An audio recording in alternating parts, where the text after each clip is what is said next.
Okay, we're about 5 months into this build and it's getting to the cold season. We're nearing December. The weather's getting colder, which is a perfect time for this video. Let's talk about that. All right, check out the WRB we've got installed in this house. Everything's lapped properly. We've got it inspected by the city. We also got it inspected by the engineer. Typically in Vancouver, we don't need the city inspector to come look at it at this stage. The next stage for them to look at it would actually be when the rain screen's on. And that's when you call for rain screen inspection. But in our case, because we have an engineer on board, they want to see all of this been installed properly. And so we called him in, got it stamped for approval, and actually calling in the city inspector this time was not a bad idea because the next step would involve us covering this membrane with the insulation. And of course, if you can imagine, if this is all covered, you won't be able to see it. Just a reminder that it is a good time to call it, not necessary, but we took that precaution anyways. So now that we have all the sides of the house covered with this, we will be proceeding with the rain screen and the comfort board installation. It's a good time for this because now we're entering the cold season and it's a good time to explain why the outsolation or the exterior insulation is installed on this house and why it performs better than a house that does not have this kind of wall assembly. So let's start to talk about what a typical wall assembly would look like in a typical house in Vancouver. The wall assembly would comprise of a 2x8 wall with the insulation, poly, and your drywall on the inside. Moving towards the outside, you have your sheathing, you have your WRB, which could be Tyvek, or it could be a mechanically fastened material, it could be a self-adhered material. In our case, we have a self-adhered material. However, other houses would have their rain screen installed on top of this material, which would be 1/2-inch strapping, and then their siding or whatever, stucco, whatever assemblies they have on top of that. In this case, we would be putting on a 1.5-inch outsolation, or AKA exterior insulation, comprised of Rockwool. It's a waterproof material. It also wicks water away. It also is fireproof material, so it won't burn it in any case. On top of that, we'll have 3/4-inch furring strips, as opposed to being 1/2-inch thick. On top of that, we'll have siding. We'll show you that wall assembly when it comes to the other side of the house. But this is how it will look before all that material goes on. I want to show you this other detail here. When building modern houses, a lot of times you have to consider that less is more. Now, in this case, just something as simple as an exhaust vent, having a piece of wood trimmed around it is typically what you would see in houses. However, modern houses, that may not fit the overall look of the house. What we have done in this case is we've provided a very, very thin assembly here, made of flashing material, bent so that we don't have to use those big fat pieces of wood surrounding it. And then everything will tuck against it. So all you see in the end is just a tiny little fin when it comes to the areas surrounding our penetrations. That goes the same for our windows and door openings. Let's have a look. So take the front door as an example here. On other houses, you might see some wider casing materials made of fascia. In our case, we have a nice thin material bent out of flashing, which will terminate the ends of all the wall assemblies, being the outsolation, the strapping, and the siding. Everything terminates against here. So all you see is just one fine line that goes around the entire opening of the door. That creates a nice minimalistic look. For modern houses, this is kind of the preferred look because you want to keep that material to be as less as possible. You want to keep the look to be as less as possible. In this case, all you'll see is one fine line of the finish, but we'll come back to this in the end when we see all the finishes bump up against it, and you'll see how nice it looks, and you can compare it against a fascia material, which is probably about 5 inches wide, typically around the front doors. Let's check out our windows. Same kind of idea. We want to keep a nice thin look surrounding the entire window so that you don't have that wide trim that surrounds the opening. And this will definitely pop when it comes to the actual finished product.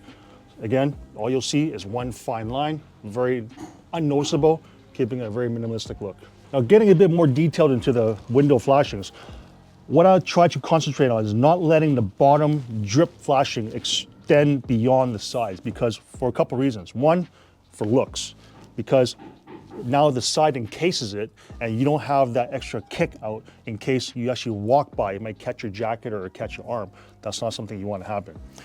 So by keeping it inside, one, it looks better. Two, is actually for the safety of pedestrians walking beside it. But overall, I think if you capture it like this, it's a nice picture frame window. It doesn't have any loose ends. You don't see the side profile of the edge of the flashing sticking out. A very nice minimalistic touch to this window detail. So now I'm going to show you what goes on top of the WRB when we layer on the comfort board. Let's check it out.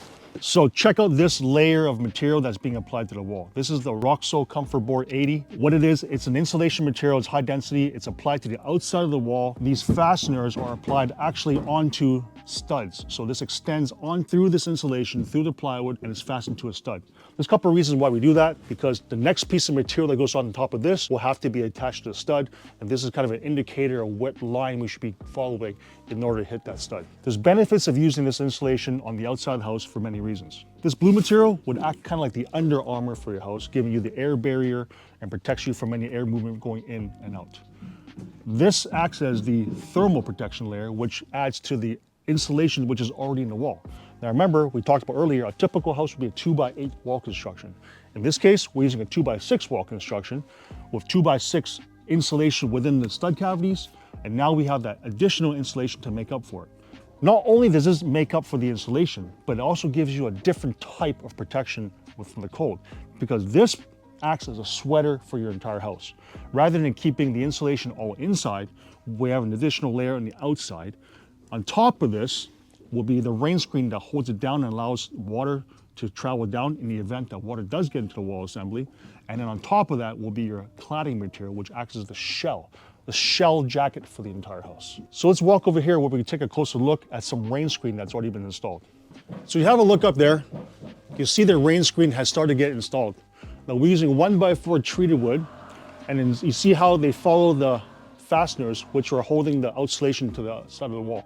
The rule of thumb is the fasteners for those 1x4s have to penetrate into the studs by minimum 1 inch to 1.5 inch. The reason for that is because now you have a distance created for the thickness of the strapping plus the insulation, which is a 3/4 inch plus 1.5 inches. Now you have 2.25 inches off of the wall. So to make sure that the cladding is held properly, it's very important to make sure that the fasteners embed into the studs for a greater holding capacity. Look above us, we have a scaffolding system that's been set up very nicely on the side. To start the other side of the house, we have to take it all apart, move it there, reestablish everything, and then start the comfort board and the rain screen. What would be the best way to do this? So there's something you can do called a partial inspection. So in our case, we would finish all the rain screen, all the comfort board install. We'll call for our partial rain screen inspection on this side of the house, get it all approved, and then we'll actually start the cladding on this entire side of the house, finish it off, and then move all the scaffolding to the other side and repeat the installation of the comfort board, the strapping, call another partial inspection. That way we save time, we save money on moving the scaffolding back and forth to do literally the same thing. So as the rain screen strapping gets installed, you follow all the way down here, follow the fasteners so you embed into the studs inside. It'll come all the way down here and meet this bug screen. There's a couple ways of doing this bug screen. Some decide to use the nylon material, which is basically a roll which you roll out. You fold it around the bottom of the insulation or the strapping or the rain screen. In this case, we decided to use a prefabricated metal channel, which has a little lip that folds up to conveniently catch the strapping. And you see how it terminates up here? Nice clean finish on the bottom, followed by the cladding, which goes over top of this. Now later on, we'll see these spaced every 16 inches, and the cladding gets fastened onto this material. Okay, one last detail to go over before we leave the outside areas is, check out this. One window, two windows, joined by this fin flashing. Now, when you have this kind of assembly, rather than breaking it into like 3 pieces, it's oftentimes nice to put this window joining the bottom one. So it kind of makes it look like one big window assembly.